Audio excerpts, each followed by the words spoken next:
Morning everyone.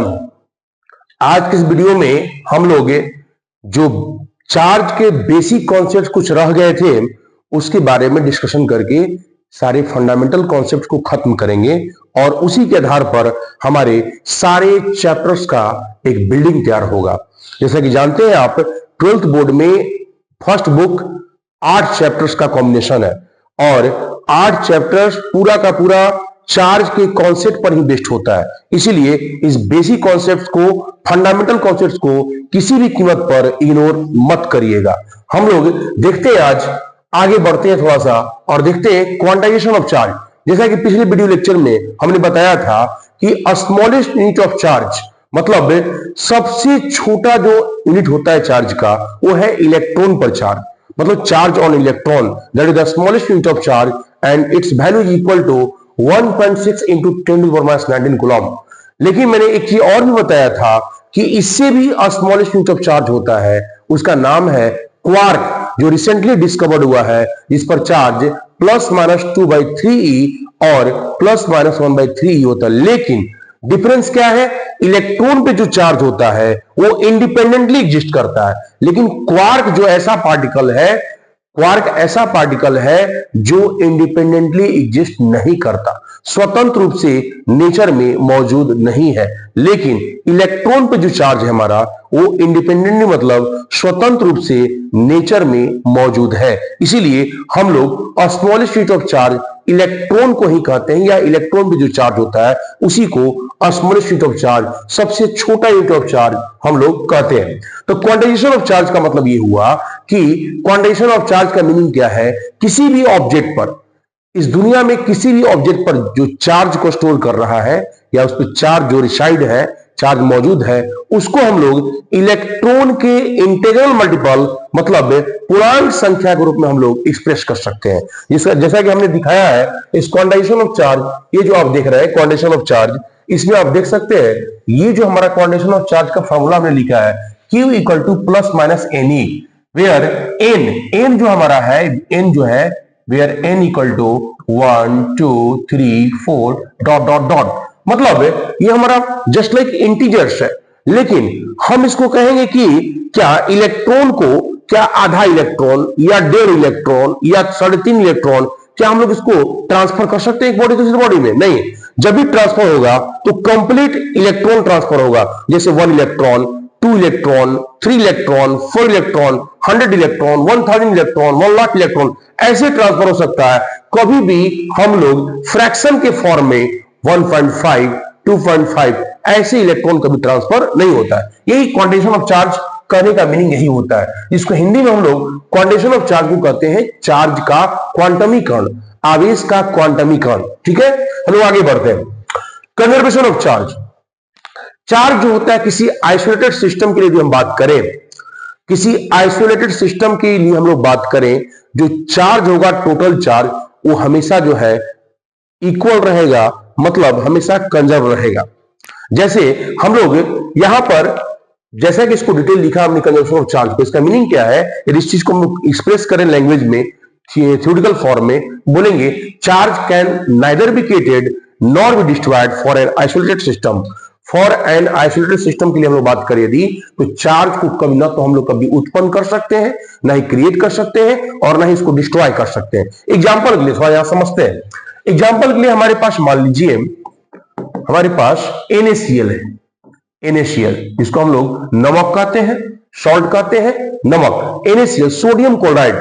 यदि हम लोग बात करें NaCl की, तो NaCl पर स्टार्टिंग में जो टोटल चार्ज है ये हमारा स्टार्टिंग में न्यूट्रल, इस पर टोटल चार्ज स्टार्टिंग में टोटल चार्ज हमारा 0 है। यदि हम लोग इसको किसी भी मेथड से अलग अलग करते हैं, ठीक है, यदि हम इसको तोड़कर Na प्लस Cl में कन्वर्ट करते हैं, Na प्लस और Cl माइनस, ठीक है, एक्चुअली आप जानते हैं कि Na प्लस और Cl माइनस के कॉम्बिनेशन से ही आपको NaCl बनता है। लेकिन तोड़ने के बाद सिस्टम वही है, Na और Cl से ही बना सिस्टम है। लेकिन अब टोटल चार्ज की यदि हम बात करें, यहां टोटल चार्ज 0 था स्टार्टिंग में, और यहां पर यदि हम लोग बात करें टोटल चार्ज का, टोटल चार्ज की यहां बात करें तो आप देख सकते हैं यहां वैल्यू +1 एंड फिर से +-1, ये दोनों मिलकर फिर से जीरो हुआ हमारा। मतलब total charge for an isolated system, किसी आइसोलेटेड सिस्टम के लिए, आइसोलेटेड मतलब सिंगल, सेपरेट, किसी सिंगल सिस्टम या आइसोलेटेड सिस्टम के लिए टोटल चार्ज कभी चेंज नहीं करता। जितना इनिशियल होगा उतना फाइनल भी होगा। हम लोग NaCl का टोटल चार्ज स्टार्टिंग में देख रहे थे 0, और आफ्टर ब्रेकिंग Na+Cl में माइनस में जब ब्रेक करता है उसके बाद भी टोटल चार्ज हमारा 0 ही है। इसका मतलब एक कंजर्वेशन ऑफ चार्ज को इंडिकेट कर रहा है। आगे हम लोग देख रहे हैं चार्ज इज इनवेरिएंट। क्या मीनिंग है इसका? चार्ज इज इनवेरिएंट का क्या मीनिंग है? इनवेरिएंट का मतलब ये होता है कि ये बदलता नहीं है, चार्ज चेंज नहीं करेगा। चार्ज किसी ऑब्जेक्ट पर ये नहीं बदलता, मास बदलता है। लेकिन पूरे क्लासिकल फिजिक्स में, न्यूटोनियन फिजिक्स में, न्यूटन का जो हम लोग फिजिक्स पढ़ते हैं उसमें मास को कांस्टेंट लिया जाता है, मास को नहीं बदलना है। क्यों? क्योंकि हमारे आसपास हम जो डेली लाइफ का जो अपना वर्ल्ड देख रहे हैं, अपना हम आसपास का जो वर्ल्ड देख रहे हैं हम लोग, या डेली लाइफ देख रहे हैं, उसमें किसी ऑब्जेक्ट का उतना वेलोसिटी नहीं होता जितना वेलोसिटी ऑफ लाइट होता है। हम लोग आइंस्टीन का यदि कॉन्सेप्ट की यदि बात करें, आइंस्टीन ऐसे साइंटिस्ट थे, ऐसे खोपड़े वाले व्यक्ति थे जिन्होंने मास को भी बदल कर चले गए, जिन्होंने मास को भी बदल दिया। न्यूटन साहब मास को कांस्टेंट लिया था उन्होंने। लेकिन यहां से स्टार्ट होता है आपको आइंस्टीन का फिजिक्स, जिसमें मास को भी वेरिएबल कर दिया, मास बदलता है। एक फॉर्मूला आइंस्टीन का थ्योरी ऑफ रिलेटिविटी के आधार पर हम लोग बात करें, यदि एग्जाम्पल की बात करें तो थ्योरी ऑफ रिलेटिविटी में मास को न्यूटन साहब ने वेरिएबल बताया है। ये क्या है? मास का फॉर्मूला है थ्योरी ऑफ रिलेटिविटी के अनुसार m = m0 √1 - v/c का होल स्क्वायर। मतलब जैसे मान लीजिए मैं अभी खड़ा हूं तो मेरा जो मास है कांस्टेंट रहेगा, मास नहीं बदलने वाला। लेकिन मैं काफी तेजी से दौड़ना शुरू कर दूं तो मेरा मास बदल जाएगा।